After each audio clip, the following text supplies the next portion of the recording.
Hello and welcome, my fellow math mortals, to a deep dive of ALGXEQ1, your TI84 calculator program for any level of algebra class. Probably more suitable for a college, university algebra, or an Algebra 2 class because of all the submenus. But let's get started.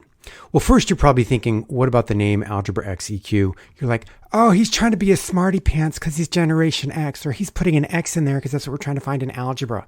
No, that's not it. I'm trying to differentiate this from Algebra EQ, which is a more slimmed down version of an algebra equation program. So let's just get started. Here's the menu, as you can see, and we'll go to basic formulas. So right there, we've got the slope, which is constantly asked in algebra. Got distance, square root of x2 minus x1 squared minus y2 minus y1 squared. And this radical covers the entire thing. That's the first set of parentheses there. Then the midpoint is going to be basically your sum of your x2 divided by 2. That's going to be your x value of the midpoint. And then your y1 plus y2, the sum there divided by 2 is going to be the y coordinate of your midpoint. Sorry about that. Pythagorean theorem for right triangles. A squared plus b squared equals c squared. Get your rectangle area, length times width, and the perimeter, 2l plus 2 times the height. Circle area is pi r squared, and circumference is 2 pi r or pi d. Pi times diameter, that is. Triangle area is 1/2 base times the height. Trapezoid area 1/2 height times the sum of base 1 plus base 2. And parallelogram area is b times h. So we continue. We got some surface area and volume formulas here. We've got cube, surface area is 6s squared, s meaning the side of, or the length of one side of the cube, and volume is s cubed. Prism, the surface area is p times h, that's perimeter times the height, plus 2b, b being the area of the base. And then volume is b, again, the area of the base, times the height. Cylinder, surface area is 2 pi rh plus 2 pi r squared. And then the volume is going to be pi r squared h. Regular pyramid, surface area is 1/2 pl. L is the slant height. P is the perimeter of the base, plus the area of the base, or volume is b, the capital B, meaning the area of the base, times the height divided by 3. Cone, surface area is pi r l. L, again, is the slant height. R is the radius. Sorry if I didn't mention that before. Plus pi r squared. Volume is 1/3 pi r squared h. We continue. We have factoring formulas. So the difference of two squares, right? If we have x squared minus a squared. So an example, this would be x squared minus 25. So in that case, a would be 5. So if you put it in this part, like substitute 5 for a, that would be x minus 5 times quantity x plus 5. But here in the abstract form, using just variables and constants, x minus a, x plus a. Perfect square trinomials. Okay, so if you have an a squared plus 2ab plus b squared, that's a plus b quantity squared. Again, b could be a number like 3, or b could be even a more complicated variable like, say, 2y. So you just, every time you see a b, you put in a 2y here. Same thing here when we have a squared minus 2ab plus b squared. It's going to be the quantity of a minus b, that quantity squared. Sum of two cubes, we've got x cubed plus a cubed. Oh my gosh, this kills a lot of kids. Sorry for calling you kids. I'm 52. I can say that. A lot of students in algebra classes throughout the country, probably throughout the world. Sum of two cubes, we got x plus a times the quantity x squared minus ax plus a squared. Difference of two cubes, we have x cubed minus a cubed. An example of that might be x cubed minus 27, because 27 would be 3 cubed. It would be x minus 3 times the quantity x squared plus 3ax plus 9. So they also use the SOAP thing for signs. Same sign as here. Opposite. So instead of a positive here, you have a negative. Always positive. So same here as the original thing. Opposite. So instead of saying a negative, it's going to be positive, and then always positive at the end. Okay, enough of that. I'll go back to this. Binomial expansions. This is basically what you saw there. X plus a quantity squared is x squared plus 2xa plus a squared. X minus a quantity squared is x squared minus 2xa plus a squared. Again, a could be a constant like 3, 4, 5, 7, whatever. X plus a quantity cubed. Oh my gosh. And then I'm just, you can see it here. I'm sure you don't need me to pronounce that out loud. And then x minus a quantity cubed with all the signs correct. Ha ha ha. So much less that you have to memorize. Saving grace of this program. So if you like the program, like it. If If you want to subscribe, you will be getting the first views to the new programs I post. And then if you have a comment, please comment like, hey, I'd rather have this than this on the menu. Or, hey, man, could you make this kind of program for chemistry or physics? Which I am. I'm in the process. Okay. Quadratic formula. Okay, if we go ax squared plus bx plus c equals 0, then x equals, okay, and I put it here in another line just so as not to confuse anybody. It's negative b, so that's going to be, sorry, I did lowercase here and then uppercase here, just made it more easy to see. I got negative b, which is going to be the coefficient of the x term, plus or minus. That's what this means, a plus or minus. I didn't mean to put a division sign here, so I just put it here. Hey, man, plus slash minus means plus or minus. Square root of quantity b squared minus 4ac all over 2i. So the discriminant, known as d, is b squared minus 4ac. So just a hint, and some teachers do like to see this. If d is greater than 0, meaning it's positive, you have 2 real solutions. If d equals 0, it's 1 real solution. Sometimes they'll say that that's a repeated solution. And then, so if it would actually touch the x-axis rather than cross it if you graph it out. And then if d is less than 0, 2 imaginary solutions. Okay, we continue. We have a slope formula. So slope, also known as m. We have a lot of abbreviations and code letters in algebra and in math and in science. But slope is also known as change in y over change in x. Okay, so you see this triangle y over triangle s. It's more a science thing. I mean, I know it's a math thing. Please don't, flame me in the comments. I know that. But it's delta y over delta x. That's how it's pronounced, delta y over delta x. And I grew up in the South, so my math teacher's like, it's rise over run, rise over run. I never knew what that meant until a student pointed it out to me. Man, it's delta y over delta x. Okay, it's also known as y2 minus y1 divided by x2 minus x1, where x1 does not equal x2, because then you'd be dividing by 0, which is a no-no right now, up until you get into calculus with indeterminate forms. But I also want to mention to you guys, there is a program that will solve some of these things. I have a linear, I think it's called Linear 2 program to solve linear equations for you. If I'm talking too fast, please comment. I can slow it down. I'm from the South. I'm actually like on my sped up version of how I speak. Okay, linear equations. Let's do it. Why not? Okay, slope intercept form. You get y equals mx plus b. And I labeled it, hey, m is the slope, b is the y-intercept. Standard form, ax plus by equals c. Basically, a, b, and c are all integers, and a has to be positive if you're going to be very strict about standard form, which my teachers were. Point slope form, y minus y1 equals m times x minus x1. So that's when you have a point, x1, y1, and the slope m. Horizontal line is just going to be drawn as y equals b, and vertical line, x equals a. And we continue. So let's go to the more menu here. We got definitions and whatnot. So if you're at a higher level of math class, you may not need this. So you can kind of skip this up until you get to probably system of equations, exponents and rads, logs, complex numbers. So let's go over real numbers here. You've got the set of natural numbers, 1, 2, 3, ... basically positive integers. Whole numbers is all the natural numbers plus 0, a non-negative, non-positive number. Integers are basically positive and negative natural numbers plus 0. So it goes, negative infinity, ... negative 3, negative 2, negative 1, 0, 1, 2, 3, on and on. Only integer values there. As by definition, I know I'm being redundant. Rational numbers, you have a over b. And this vertical line usually means such that. So such that a and b are integers and b is not equal 0. Because then again, we run into that division by 0, which is a no-no at this level of math.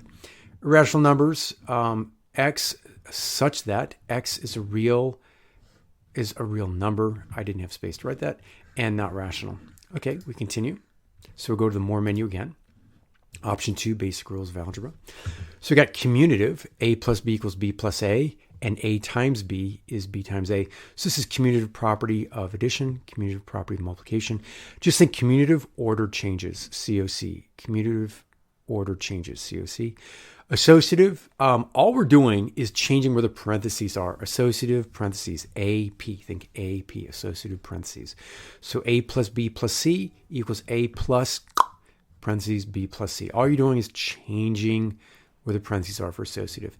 So A times B times C, we can basically group A and B together, and then times C equals A times BC. So associative works for multiplication and addition.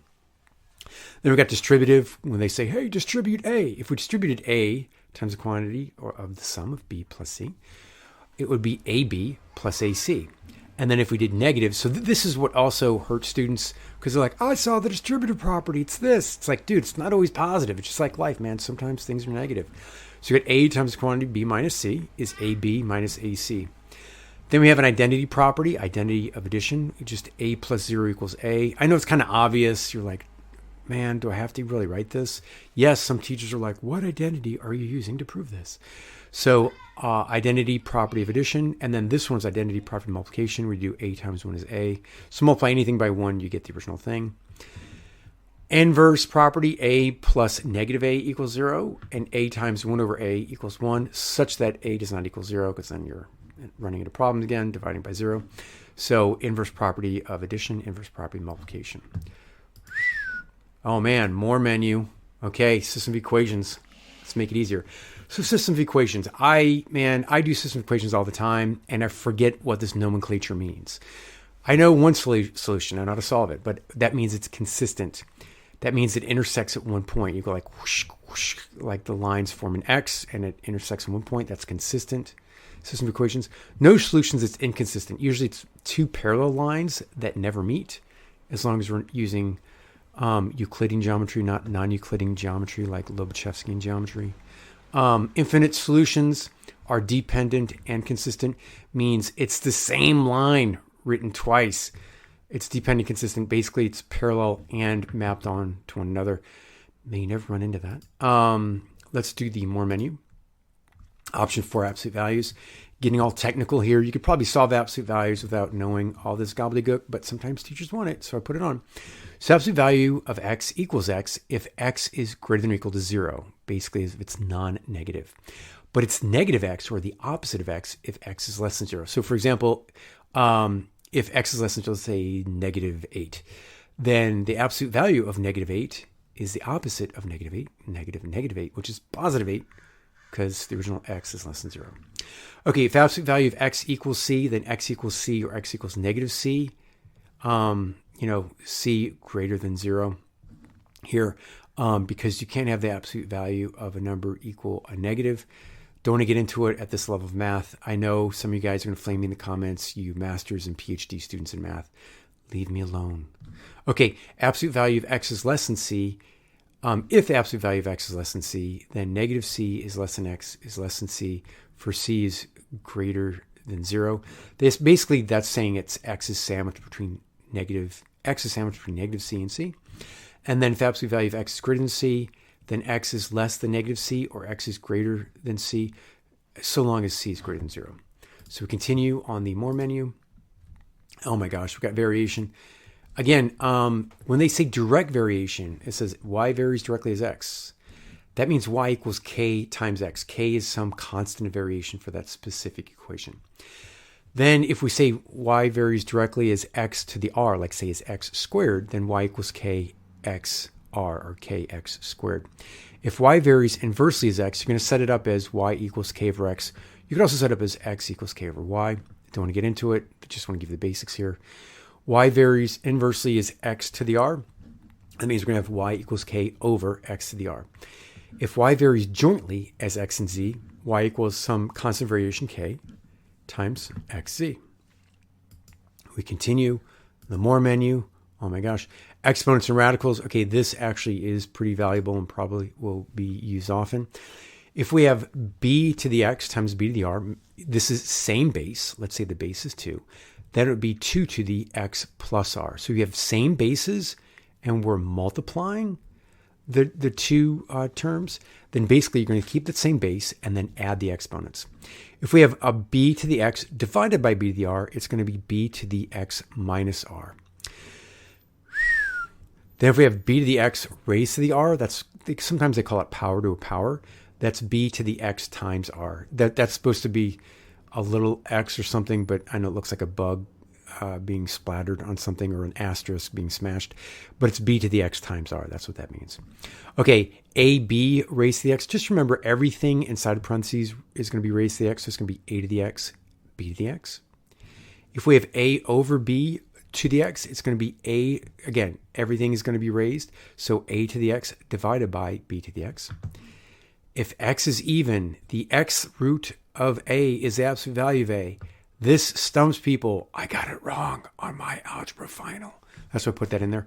If x is odd, the x root of a equals a. So if you have the square root of negative 1, or sorry, not square root, cube root of negative 1, that would be negative 1. Okay, x root of a times the x root of b is just going to be, you can kind of combine them, x root of a times b. If you have x root of a divided by the x root of b, that would be the x root of a divided by b. So it's just showing you can kind of, and look, math is like respect, can go both ways here. B raised to the negative x. This also is a killer of students, a silent killer. It's basically going to put 1 over, you're going to invert the b, 1 over b to the x. Okay, my goodness, we continue with the more menu. And then we did exponents, radicals. Let's do complex numbers. Okay, complex numbers, I squared of negative 1. If this is making you freak out, you've never seen it before, relax. You may see it in your future. If you've seen it in your present or recent past, then kind of focus on this. Set of complex numbers, a plus bi. That's what it is. And the conjugate would be a minus bi. I didn't write that. I did write that here. Conjugate of a plus bi is a minus bi. But I get ahead of myself. If b is 0, the complex number is a real number. So if I did like, say 5 plus 0i, that's just 5. So if b does not equal 0, the complex number is imaginary number. Okay, and then since I is square root of negative 1, I squared is negative 1, I cubed is negative I, and I to the 4th is 1. And it repeats. So if you did I to the 5th, it'd be like I to the 1st. If you did I to the 6th, it's like I squared. If you did I to the 7th, it's like I cubed. I to the 4th, or sorry, I to the 8th is like I to the 4th. We can do that another day. We go back to the more menu, and then we're going to do logs. Oh my gosh, properties of logs. Okay, here it is. Here it is. Man, for those people struggling with properties of logs, log of a times b, you can separate them if it's the log of the same thing. In parentheses here, I'm just being very careful here. It's a log of a plus log of b.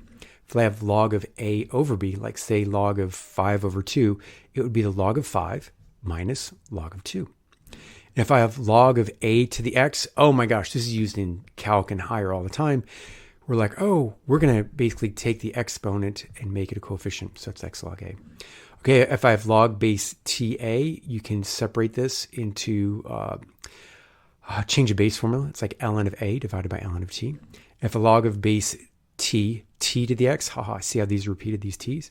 That just equals x. If I have log of 10 to the x, because we don't put a base for a log, we assume it's log base 10, then that would just follow this rule where the t is 10, and that would just be x. And by the way, ln of e to the x is just x, because ln and e kind of cancel each other. And then if we have t raised to the log base t of x, that equals x. Man, this is asked as a trick question all the time on tests and bonus questions, so I just want you to know that.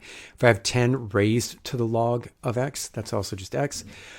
Last thing on the whole menu, e raised to the ln of x equals x. Thanks for bearing with me. See you guys next time. Good luck in all of your math endeavors. Oh, this is available at mcstutoring.com. Your source for TI84 calculator programs, mcstutoring.com.